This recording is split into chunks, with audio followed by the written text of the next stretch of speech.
What's up, podcast listeners, and welcome to Rainbow Hollywood.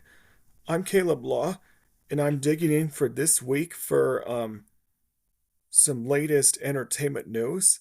Plus, my birthday is on the 5th, so you might want to wish me a happy birthday. So, anyway, let's get on with it. Michelle Trachtenberg, the veteran actress who started as a child performer with high profile roles, like the title character in Harriet the Spy, before finding success on Buffy the Vampire Slayer and Gossip Girl, has died. She was 39.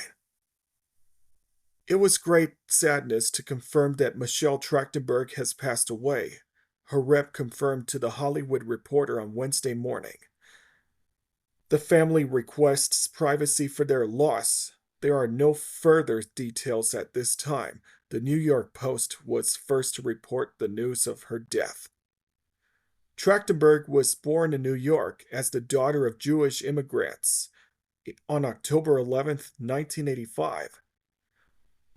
In a radio interview in 2005, she confirmed that she was fluent in Russian as her mother was born in Russia, and it was the only way for her to commute with her grandparents. She landed her first role in the most New York of ways by appearing in an episode of Law and Order in 1991. Described as a natural talent and a charismatic performer even at a young age. She once said that she never took any acting classes as she preferred only to take directions from those behind the camera. Trachtenberg segued to more kid-friendly fare courtesy of Nickelodeon, with a role on Melissa Joan Hart starrer Clarissa Explains It All, and later with a 14th episode run of The Adventures of Pete and Pete. Then, like her future Buffy co-star Sarah Michelle Gellar, Trachtenberg worked on the New York soap All My Children. Her breakout turn as a child performer came also from Nickelodeon when she landed the title role in the 1996 role Harriet the Spy, opposite veteran performers like Rosie O'Donnell, Eartha Kitt, and J. Smith Cameron. She was 10 years old at the time. The family later moved to Brooklyn, where she was raised with an older sister, Urine, at the age of 12. After her career started to take off, propelled by the Nickelodeon work, Trachtenberg moved to Los Angeles to pursue more work, though she stated that she remained biased for a little bit. It was a little more sheltered, she once said of her life in Brooklyn before moving to the West Coast. What was a really big switch for me was going to a place where entertainment was prominent, but not surrounding. And in LA, I feel like you're constantly surrounded by people in the entertainment business. The work kept coming through the late 90s, and she landed a series, a regular role on 1997's Mego, opposite Bronset Pitshot, Ed Begley Jr., Jonathan Lipnicki, and Will Estes, followed by appearances in the films Inspector Gadget and Can't Be Heaven. TV delivered yet another breakout moment as she was cast as Dawn Summers, opposite Geller in the beloved and cult classic Buffy. Summers, the younger sister of the title character, debuted in the first episode of the show's fifth season, and she appeared in every episode of Buffy's remaining three-season run. I had known Sarah since we worked together on All My Children. We worked together for about 2.5 years, and we had kept in touch through the years when she moved to Hollywood and began building her career from that point. Trachtenberg told the BBC of joining Buffy. I kept in touch with Sarah through the years, and because Buffy had become my real favorite show, and I had always tried to think of ways for me to guest star on the show, and I heard about the sale one day. Sarah was very supportive. In addition to Geller, Trachtenberg once talked about being close with peers like Scarlett Johansson, Thora Birch, and Tara Manning, as they all grew up in the business around the same time. Thora, Taryn, and I have all been sort of looking for a movie that we can do together because we do like each other. She once said in an interview, Thora, Scarlett Johansson, and I all grew up in New York. Not necessarily like being like best friends, we always saw each other in auditions and everything. And now when I see the girls, there's like a comfort there. She also found the comfort in education. Through her career kept her busy while most teenagers would be in school. Trachtenberg remained focused on her studies. I have to always I have to always have a teacher on set. Education's very important to me. I believe that, God forbid, if this acting thing doesn't work out for me, I have I have to have a solid background behind me. And I've been raised believing that education is very enriching and very important. And that's the mortal that I've applied to my life. She said in the same interview, I want to go to the university one day. I want to go to college and I want to major in the behind the camera stuff. I want to learn how to make movies because I already know what to do. If I'm in the movie and I want to know what to do if I'm trying to make one. Years later, she was accepted to USC but ended up deferring due to her busy acting schedule, though she had planned to study film. I would like to study I would study on the his I would study the history of film. I'd study producing and directing and just the beauty of film, she once said of her future plans.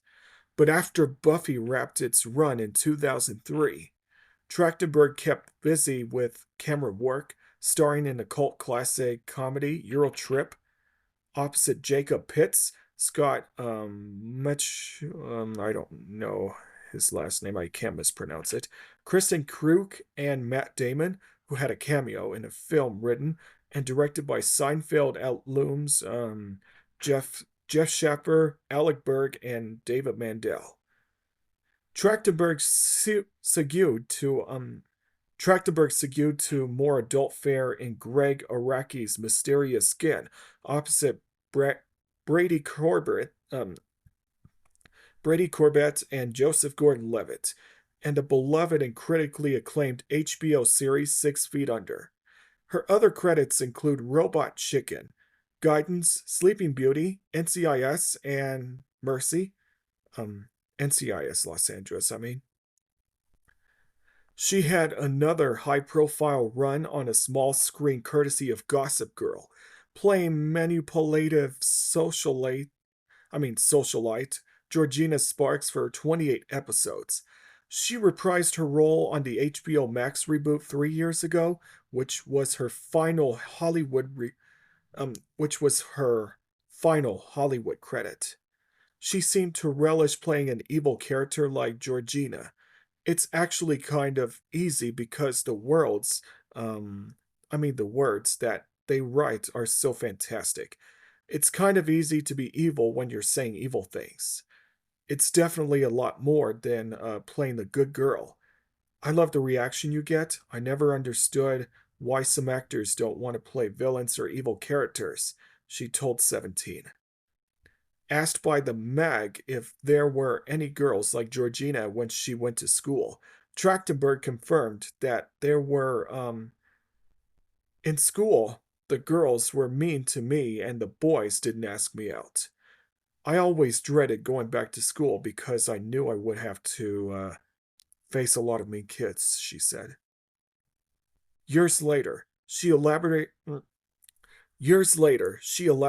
on the bullying in an Instagram post, revealing that it was much worse than she originally let on. The kids were cruel. There is no need to harp on the past. but I still have scars from being thrown downstairs and slammed into lockers head first, she posted. I write this to every child, teen, person out there who is bullied. You are something. Do not put your value in someone else. Not letting them win is your win. In recent months, Trachtenberg found himself in recent months, Trachtenberg found herself speaking out against bullies online after she sparked concern among fans and followers on Instagram after posting a series of selfies. Followers questioned whether she was healthy due to her appearance, while she was accused of having plastic surgery or being under the influence. Trachtenberg faced the critics and clapped back. Fun fact, this is my face. Not not malnutrition, no problems. Why do you have to hate? Get a calendar. She posted before later following it up with a second post. I received several comments recently about my appearance. I have never had plastic surgery. I am happy and healthy. Check yourself, haters. At the time, Hollywood Reporter reached out to Trachtenberg for an interview about her life and career through the actress declined through the representative. She remained active on Instagram until a few days ago, spending much of the month of February posting throwback photos of red carpet appearances. The Hollywood Reporter has reached out to the New York Police Department and will update accordingly. Michelle Trachtenberg was reportedly struggling before her sudden death. The Gossip Girl alum was 39 years old when she was found dead in New York City on Wednesday, February 26th. A source tells People that in a year prior, Trachtenberg was really down emotionally. She also had been dealing with health issues. She told friends that she was struggling, the source says. She was really, really sick and open with those in her circle about how much she was struggling. Physically, the insider claims Trachtenberg looked pale, gaunt, and very thin. Oh, yeah. Around 8 a.m. on February 26th, police responded to a 911 call at One Columbia Place in New York City. The New York Police Department confirmed to People. Upon arrival, officers observed a 39-year-old female unconscious and unresponsive. EMS responded to the location and pronounced the victim deceased. Criminality is not suspected. The investigation is still ongoing. The New York Post was first to report. People learned Trachtenberg has been recently undergone a liver transplant. A source told ABC News that may have led to complications.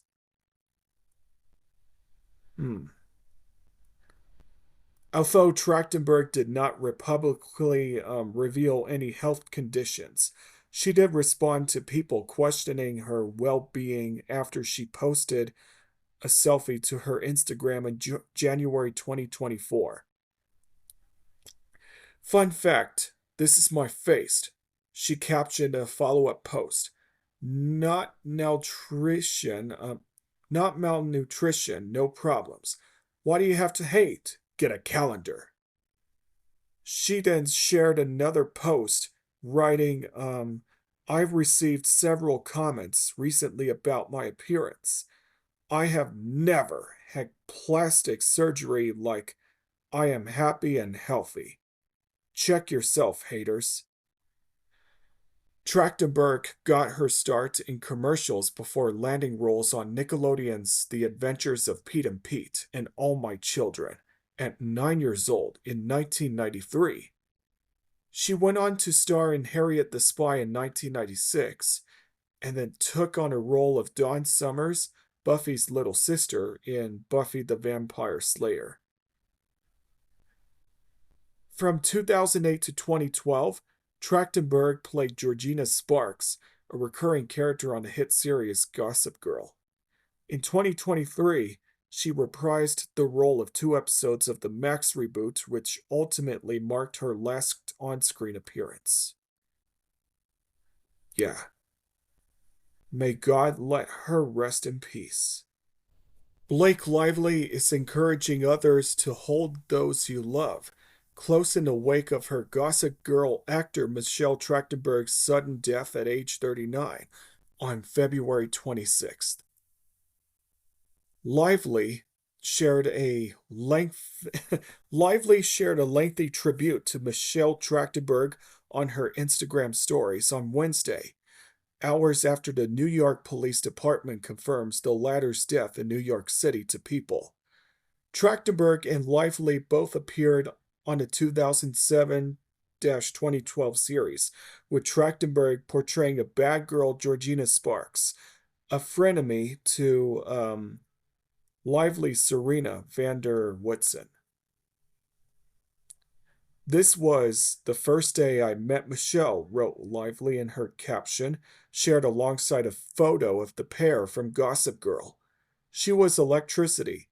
You knew when she entered a room because the vibration changed. Everything she did 200%. Continued lively, she laughed the fullest at someone's joke. She faced authority head on when she felt something was wrong. She cared deeply about her work. She was proud to be part of this community, an industry as painful as it could be sometimes. She was fiercely loyal to her friends and brave for those she loved. She was big and bold and distinctly herself. Lively recounted that Trachtenberg would what I was going to say this, but Lively recounted that Trachtenberg would wear yummy caramel smelling lip gloss while filming, a small act of kindness toward her scene partners. The actress explained. She didn't just want to sparkle on camera. She liked creating a new experience for anyone who was in her orbit, even down to the subtle smell of her lip gloss because she cared about the sweet details. Calling Trachtenberg a kind person, through and through. Lively then lamented and alluded to the lost connection between the pair. Time passes, you take for granted that you get the chance to see an old friend. To paraphrase, paraphrase. The real tragedies in life are the ones that blindside you on an idle Tuesday, she wrote. The world lost a deeply sensitive and good person in Michelle, said Lively. May her work and her huge heart be remembered by those who were lucky enough to experience her fire. Lively was not the only cast member of the beloved teen drama to honor Trachtenberg, who was also known for roles in Buffy the Vampire Slayer and Harriet the Spy. Other Gossip Girl stars, including Ed Westwick and Chase Crawford, also reacted to her death on social media. Michelle was one of the kind, Chase Crawford, who portrayed Nade Archibald, shared in a post. I remember her coming on set for the first time and just absolutely owning it. She was a force of nature and just so unapologetically funny and magnetic. Remembering those years with a big smile. Just a terrible loss. Love you. Trachtenberg was found unconscious and unresponsive by police on Wednesday morning. A cause of death has not been confirmed. However, Trachtenberg has recently undergone a liver transplant, sources told People. Another insider said that Trachtenberg had been dealing with health issues. She was really, really sick, and open with those in her circle about how much she was struggling, that insider said. Trachtenberg's Gossip Girl character was much loved by fans for her bad behavior and quips. In 2023, she reprised the role for 2 episodes of the Max reboot, which ultimately marked her last on screen appearance. Rosie O'Donnell is mourning the loss of her Harriet the Spy co star Michelle Trachtenberg. Following the news of Trachtenberg's death at age 39 on Wednesday, February 26th, O'Donnell said in a statement that hearing what happened was heartbreaking. I loved her very much. She struggled the last few years. I wish I could have helped, she added. O'Donnell starred alongside Trachtenberg in 1996's Harriet the Spy, which was released when Trachtenberg was just 10 years old and marked her big screen acting debut. Another cast mate, J. Smith Cameron, spoke out in a statement on February 26th that she said, she recalled that I play Mrs. Welch, Harriet's mother, in Harriet the Spy. Michelle had been on a Nickelodeon show called Adventures of Pete and Pete, but this seemed to be her first lead film role. She was also excited. Her natural ebullient nature was ratcheted up into giddiness as she tried to learn how to handle all that came with that. She was a very charming little girl, the actress continued. Years later, we found each other on social media and connected briefly. She was always very warm toward me. I feel very shocked and unsettled to hear of her passing. Hmm. The New York Police Department confirmed to People on Wednesday that officials responded to a 911 call at 1 Columbus Place in New York City around 8 a.m. Upon arrival, officers observed a 39-year-old female unconscious and unresponsive.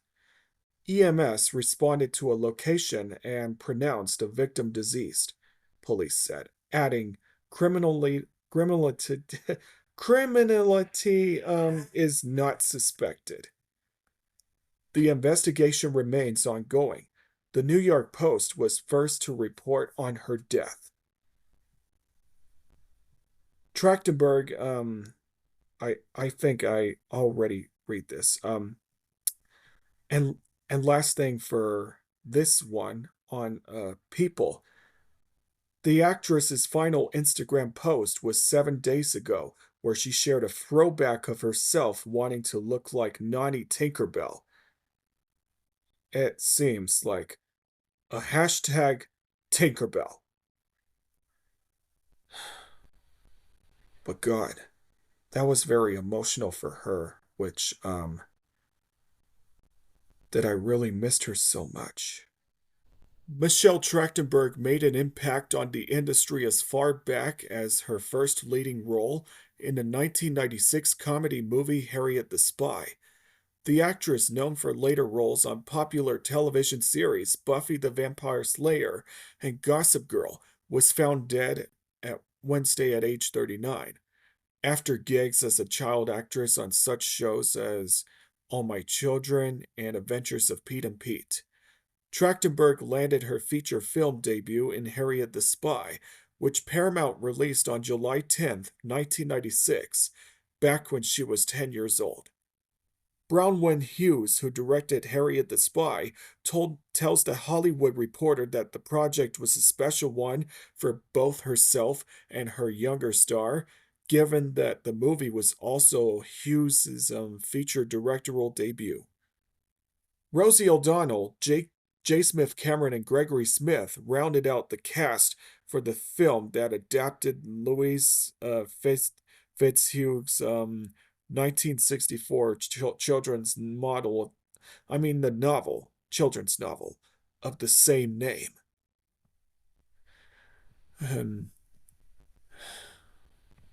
I got one here. Michelle was like lightning bolt of the casting discovery, Hughes recalled. She had fire, she had sparks, she had truth, and she had Harriet's conviction, like her sense of self.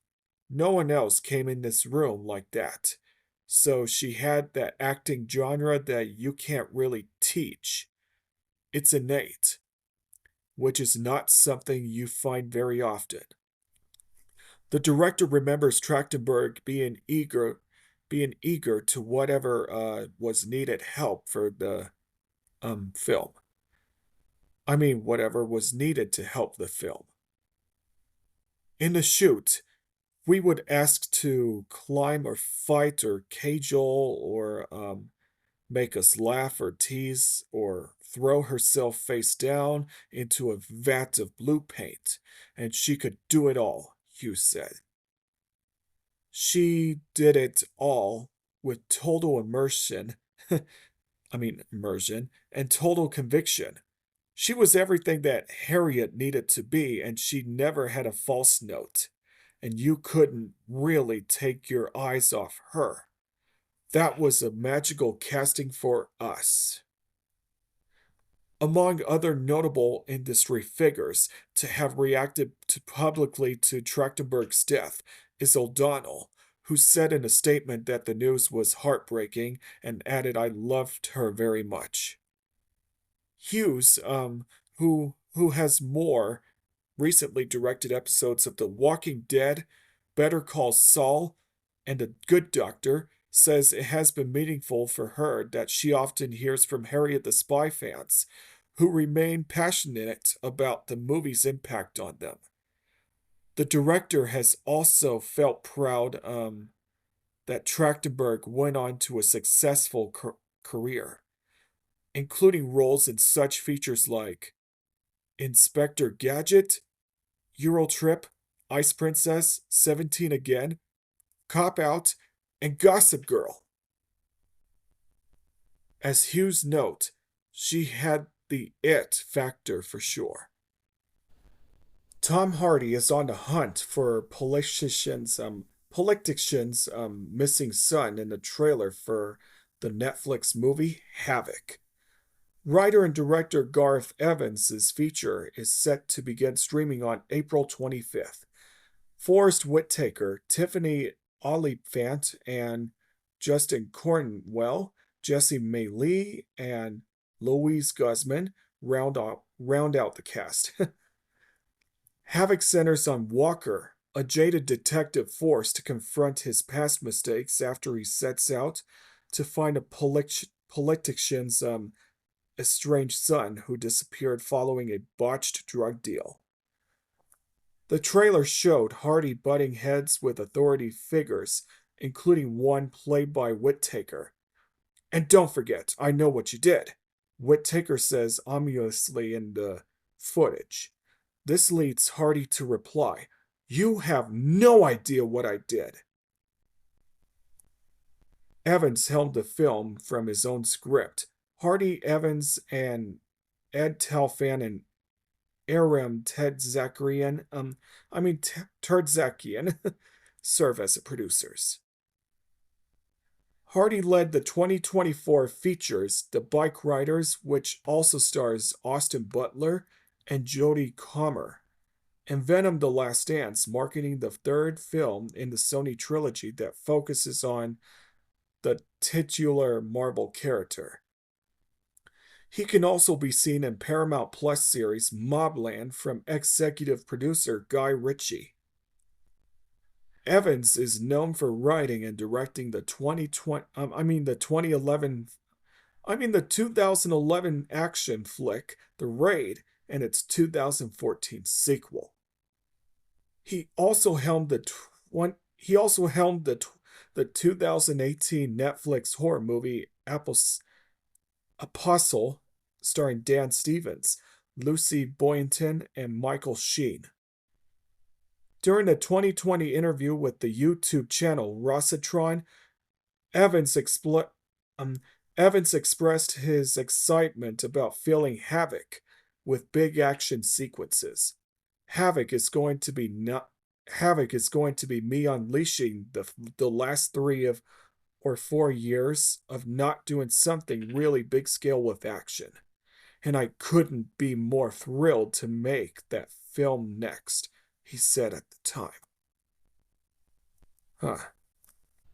Since the first Oscars in 1929, only 8 horror movies have been received a coveted Best Picture nomination. That includes this year's nod for The Substance. According to the Yahoo Best Picture leaderboard, it's not likely that The Substance has the juice to take home the top prize.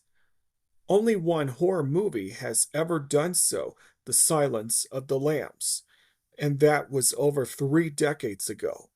But the body horror film starring Demi Moore might still have an impact on the Academy. In The Substance, Demi Moore plays Elizabeth Sparkle, an actress who fired from her job hosting a fitness TV show on her 50th birthday. She injects herself with a substance that offers a better version of herself, going to extreme lengths, to regain the adoration of her younger self, experienced from Hollywood and lights. Um, yeah, and Zoran Zamardija, um, I can't even, I can't even say that name. I can't mispronounce it either. Zoran, a professor of the film and television at Columbia College, Chicago, told Yahoo Entertainment that the satirical nature of The Substance might have been what appealed to Academy voters in the tradition of other non horror, Oscar nominated movies that criticized the show business, like Sunset Boulevard and Mulholland Drive. It takes on Samard's Samardza just said it takes on the mistreatment of woman. The substance is very grotesque, but it has a satirical element that makes it more highbrow. Horror movies aren't frequently acknowledged by the Oscars, a surprise to some, as it requires acting prowess, clever plot construction, and unique visuals to make something convincingly terrifying. That's not a sign that three something intrinsically wrong with the genre, though. Samarza just said that the Oscars now tend to favor dramas over all other genres. That includes comedies, through though they frequently won during the early years of the awards ceremony. When a number when a number of Best Picture nominees announced each year increased from 5 to 10 in 2009, that also opened the door for more genres to receive accolades. Still, there have been only there have only been 3 horror Best Picture nominees since then: Black Swan, Get Out, and The Substance. Here are some results. What? No, no, no, no, no. That's not what I meant. Sorry about that, guys. As I was saying, since the first Oscars in 1929, oh, I was jump scared. I'm so sorry about that. My apologies.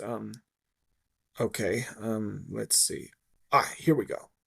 There's a long history of horror performance snubs at the Oscars, and only 4 women has ever won Best Actress for horror role. Um, Ruth Gordon for Rosemary Baby in 1969, Kathy Bates for Misery in 1990, Jodie Foster for The Silence of the Lambs in 1991, and Natalie Portman for Black Swan in 2010. 2010.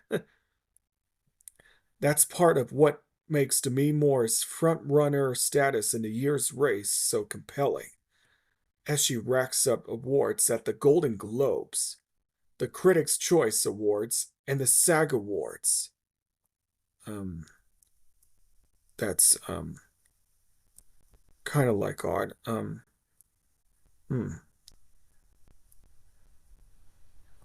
You know, I already read that. Oh yeah.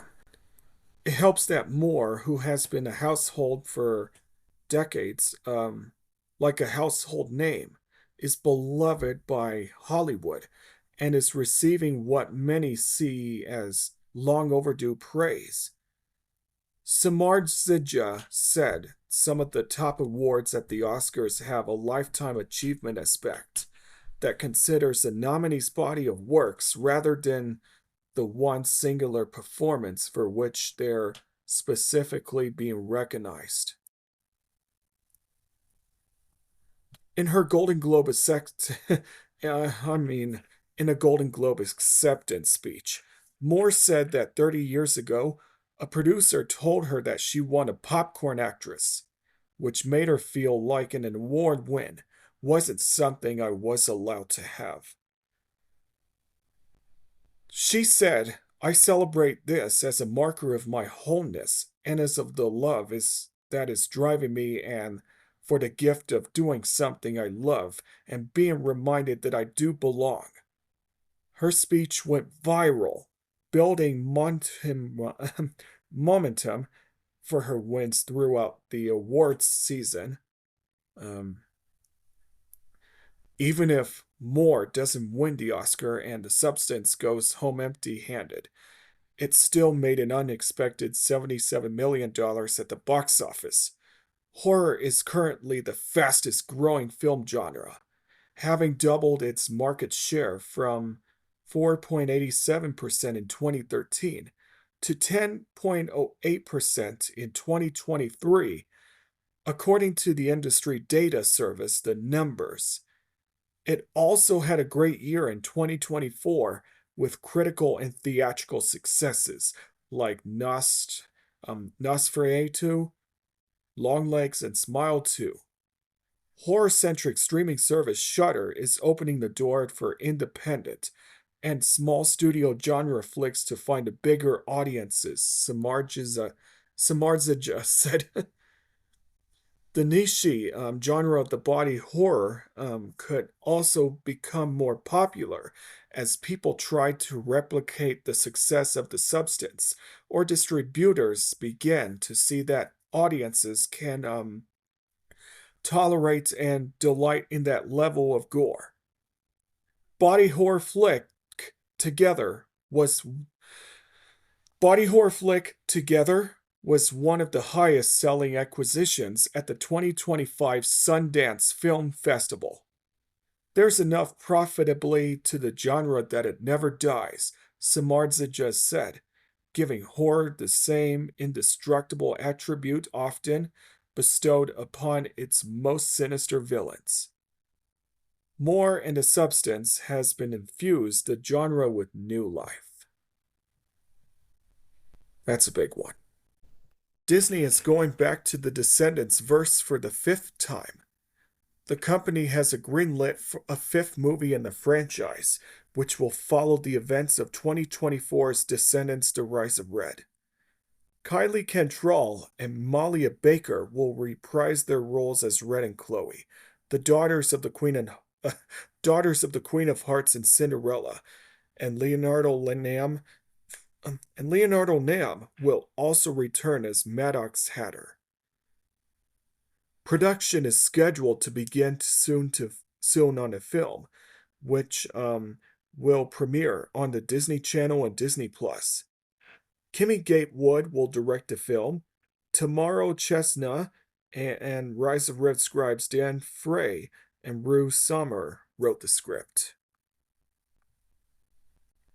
The love for the the love for the Descendants franchise runs deep, and the incredible response to Descendants: The Rise of Red last year proved just how much fans are invested in these characters and their stories. Disney branded television president Io Davis said in a statement, "Our next movie will build that on the legacy and deliver even more of the magic, music, and the heart that make Descendants so special, brought to life by an amazing cast and creative team who continue to elevate this world in new and exciting ways." Descendants 5 will explore what happily ever after is really like for Red and Chloe.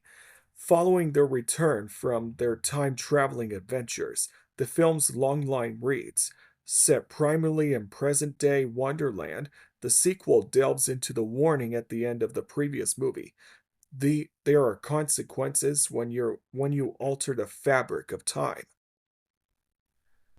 Joining Kendall, Baker, and Nam in the cast are Leamani Segura as Red Sister Pink, Brendan Tremblay as Max Hatter, Alexandra Bird as Louis Madrigal, and Kiara Romero as Hazel Hook. Suzanne Todd and Gary Marsh are executive producing the film.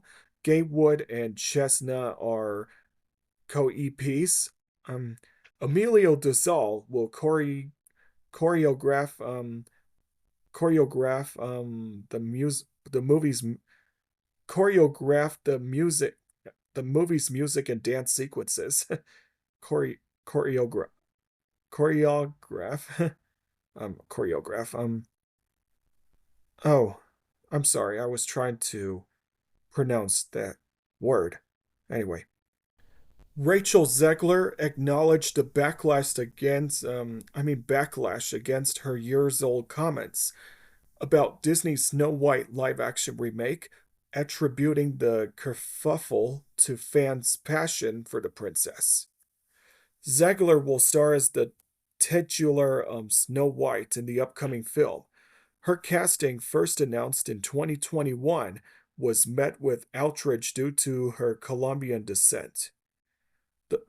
The racism was then fomented when Zegler called the original 1937 version of the film dated and said the prince literally stalks the princess. When the actress spoke out against Donald Trump's election last year, the MAGA coalition vowed to the boycott's film release. I interpret people's feelings about this film as a passion for it, Zegler said this week in an interview with Vogue Mexico. What an honor to be part of something that people feel so passionate about, she continued. We're not always going to have the same feelings as everyone around us, and we can do is give the best to ourselves. Zegler also added that it was a beautiful experience watching young black girls seeing Halle Bailey helm the live-action Little Mermaid in 2023. In the interview, Zegler spoke candidly about her Colombian heritage. I understand that the community doesn't want to be seen in a monolith, but the reality of being Latino and working in this industry is that what we try to represent the entire diaspora, she said. I know where I have been. I represent it in my narrative and I carry it in my heart every day. The West Side Story actress went on to speak about differences to expect between the 20th and 21st century versions of the Snow White film. It's very important for the public to know that Disney has found this beautiful and bel- delicate delicate balance between the animated classic that everyone knows and loves from 1937 and at the same time introduces it to this new generation, she said. This balance, Zegler said, comes from the princess's character. Her superpower is her heart, she said. There is no supernatural power that Snow White possesses beyond her love for humanity, for all living creatures and her fundamental belief that there is a goddess in everything. That's something I really believe the world could take advantage of more. Snow White releases in theaters on March 21st. British OnlyFans star Rebecca Goldwyn appeared to storm off the set of the UK podcast after the hosts questioned her lifestyle. In a now viral clip from the episode, Goodwin could discuss her 1,000 euros per month income from the adult entertainment site. She explained how she invests her earnings in properties from an affordable housing charity project. I buy property outright, usually like two-bedroom terraces. She told the hosts.